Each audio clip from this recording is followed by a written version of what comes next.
Olá, queridos! Estamos caminhando nos nossos estudos? Você tá ansioso, ansiosa para o Enem? Tá chegando, hein?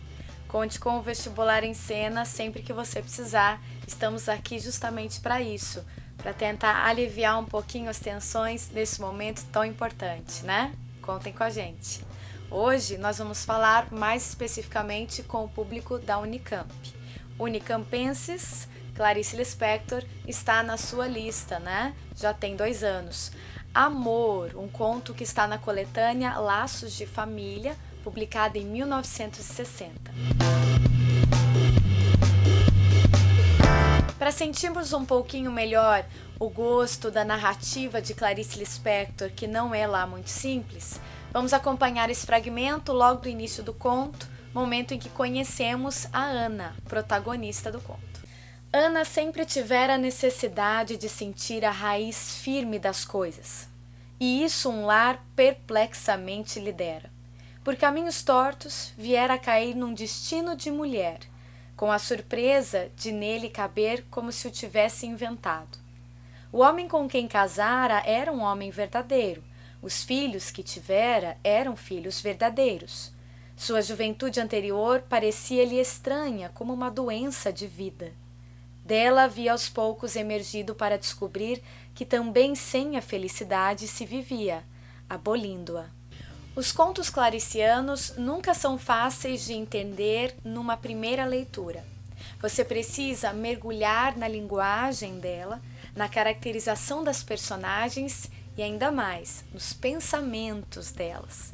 No caso aqui do conto Amor, temos um típico narrador terceira pessoa onisciente, que é excelente para a prosa da Clarice, porque a gente chama a literatura dela de prosa intimista.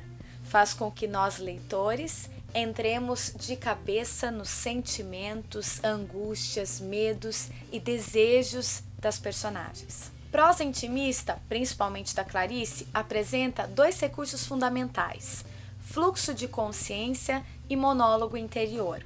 Você acompanha, num ritmo quase frenético, os pensamentos da personagem e uma conversa com ela mesma, perguntas retóricas que nos mostram suas angústias. Segundo o teórico e ensaísta Afonso Romano de Santana, nós podemos dividir o conto Amor em 4 momentos, em 4 possíveis situações. Então, vamos estudar o enredo.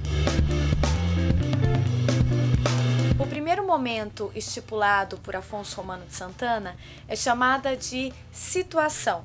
Nós conhecemos a vida de Ana, o meio onde ela está inserida. Nós vamos então, ali do 2º até o 5º parágrafos, acompanharmos a rotina desta moça que aprendeu a viver sem felicidade, segundo nos conta o narrador. Viver para o marido e os filhos é o que traz paz a Ana. E quando a casa volta a depender dos seus afazeres, ela então se preenche novamente e a vida mostra-se plena.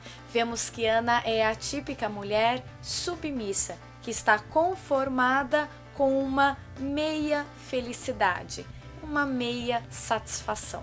O segundo momento dessa divisão que estamos fazendo aqui ocorre do 6º até o 8º parágrafos.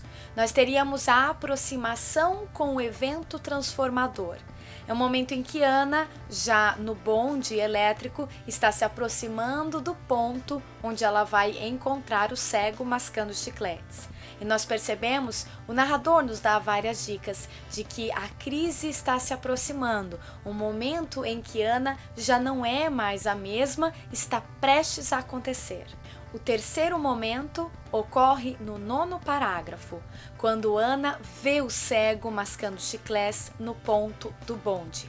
Nós temos aqui a famosa catarse, epifania narrativa, recurso típico da Clarice Lispector. Ana se sente ofendida.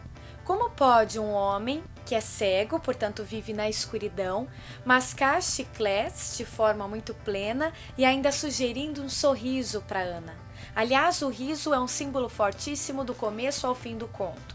Todos riem para Ana, mas sempre um riso ofensivo, provocativo. Preste atenção nisso. O choque antitético com alguém que vive nas sombras, na escuridão, estar feliz, e ela que vive às claras, se sente totalmente na sofreguidão, causa em Ana um choque. A partir desse momento, a crise está instaurada e vamos observar os desdobramentos dessa epifania, que será toda a narrativa passada dentro do Jardim Botânico. A partir do 10º parágrafo, vocês vão notar que o texto da Clarice está pautado plenamente nos estudos existencialistas de Jean-Paul Sartre, principalmente numa obra lançada em 1938 chamada A Náusea. Fazendo aqui uma breve pausa para falar a respeito de Sartre e da náusea, dê uma olhadinha nessas imagens. Vocês estão vendo um documentário chamado Sartre por Ele Mesmo, de 1976. É a primeira vez que Sartre concorda em fazer um filme sobre sua vida e obra. Ele está ao lado de Simone de Beauvoir, tratam de amor, ele fala sobre guerra, sua relação com o comunismo. Porém, é um filme de 3 horas de duração, é bem longo. Portanto, na descrição do vídeo deixaremos outras dicas de vídeos para vocês a respeito de Sartre e existencialismo. Ana, a partir desse momento, está em crise. E termos como náusea, enjoo, nojo se repetem insistentemente. O Jardim Botânico e a sua relação com o mundo ganham um teor sinestésico e angustiante muito fortes. Aliás, a náusea de Sartre propõe justamente essa situação de angústia perante um universo de escolhas. Agora a Ana percebe que ela pode mudar a sua vida, tudo pode se transformar. A felicidade, ou pelo menos a aparente felicidade, não dependeria mais daquela rotina submissa. A análise psicológica e o tempo psicológico dominam a narrativa neste momento, até o instante em que ela decide correr de volta para o apartamento e encontrar aquele local velho conhecido, porém que encontra a Ana, velha conhecida, agora totalmente diferente.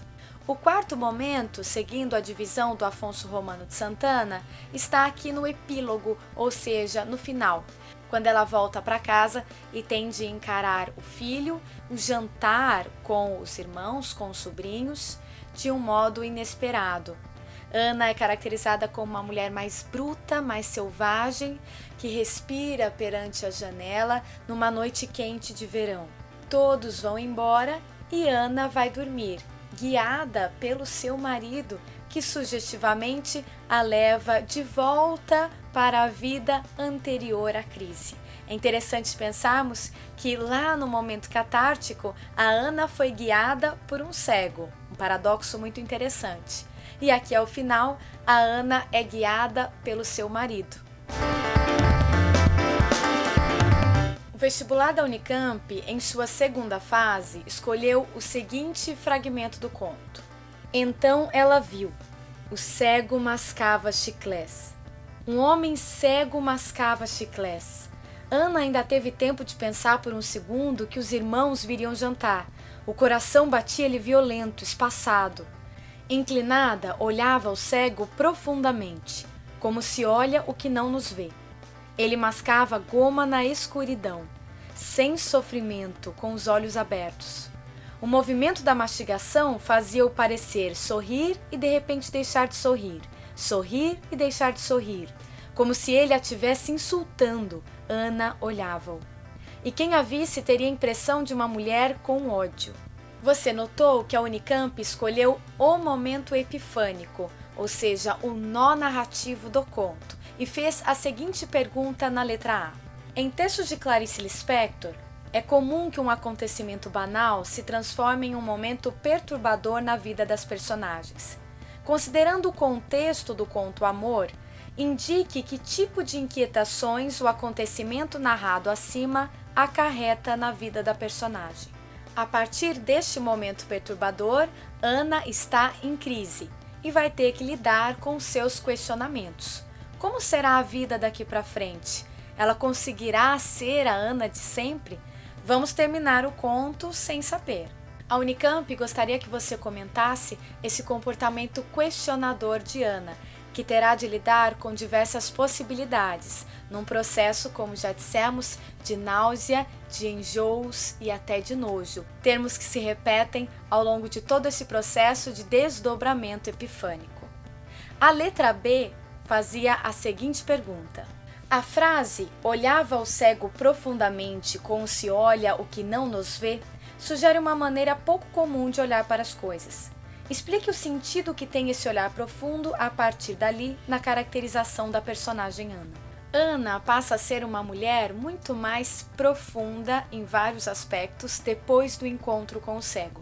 Ela está muito mais sinestésica, vulnerável e todas as situações são potencializadas. O olhar perante as pessoas, perante o universo, principalmente as descrições que ocorrem dentro do Jardim Botânico. A simples ação de retornar à sua casa e abraçar o seu filho já é profunda. O olhar não é mais o mesmo. O simples fato de matar uma formiga na cozinha se mostra como um assassinato. Ana tem o seu olhar muito mais delicado, profundo e impactante. Foi o cego quem ocasionou isso na personagem. Repare que a Unicamp exigiu de nós um olhar aguçado para a análise do conto, junto de uma boníssima interpretação de texto. Isso se torna recorrente nos vestibulares da Unicamp. Vai aparecer novamente para você com o Amor, com o Negrinha de Monteiro Lobato e este ano com o Conto Espelho de Machado de Assis. Todos provavelmente aparecerão com esses dois elementos alinhados: a análise do enredo, do conto e também uma boa interpretação de texto. Espero que vocês estejam acompanhando e curtindo o Vestibular em Cena, que os seus estudos estejam se potencializando aqui conosco. Se preparem para o Enem, ok? Conte com o Vestibular em Cena para o Enem, para a Unicamp, para a FUVEST. Estamos à disposição. Se inscreva no canal, nos acompanhe no Face, no Instagram e, claro, se puder, dê uma espiadinha na plataforma do Apoia-se e colaborar com a gente, também estamos por lá. Tchau, queridos!